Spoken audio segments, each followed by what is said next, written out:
In this video, I'll be showing you how I set up my Epson ET2760 for sublimation.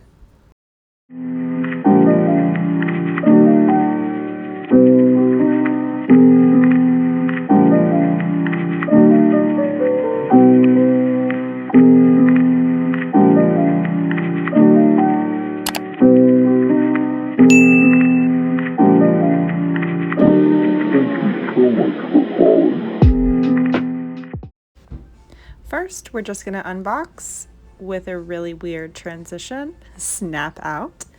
Now we're just going to take all the tape off of the printer until it's ready to be set up.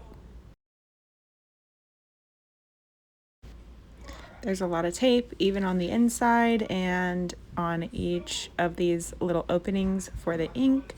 Here I'm laying out my sublimation ink and the ink that came with the printer. This is the ink bottles after I've dumped all the ink out. I literally just poured it in the trash, and then we're going to rinse those out in the sink.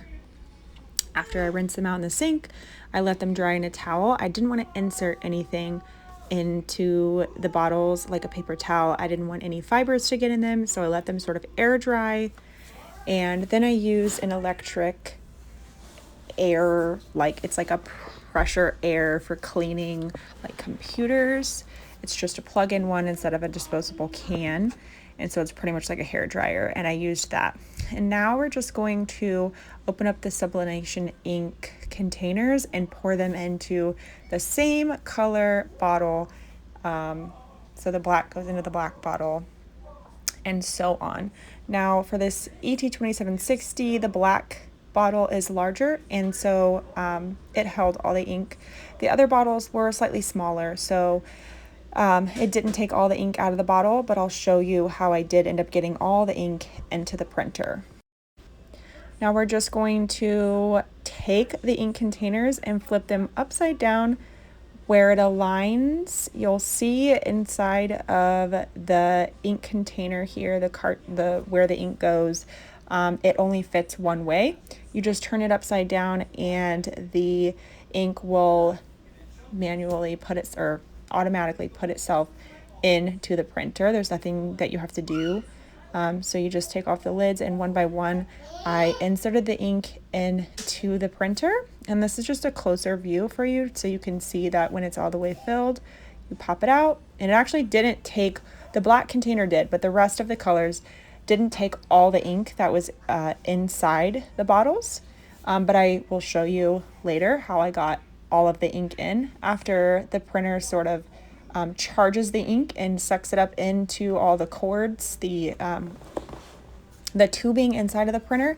There's a little space left in this little cartridge here where the ink is stored, and you'll be able to add the rest of the ink. So we're just going to add all the colors first, and then we'll start to charge the ink. Here I'm just closing all of the covers for the ink cartridge here, and I'm saying cartridge, that's not the right word, the ink container, shutting the lid. And here I'm just showing how there's some ink left in the bottles, but not the black. The black is completely empty. The other colors didn't fit, but after we plug it in and get the ink charged, it will. So next we're going to get out the cable and plug it all in. I typically always have a baby on my hip, so I'm doing things with one hand. I don't suggest it, but we do what we got to do around here. So in the back here, I missed a little bit of tape. We're going to just pull out that little gray piece that will hold the paper, and we're going to plug this printer into the power.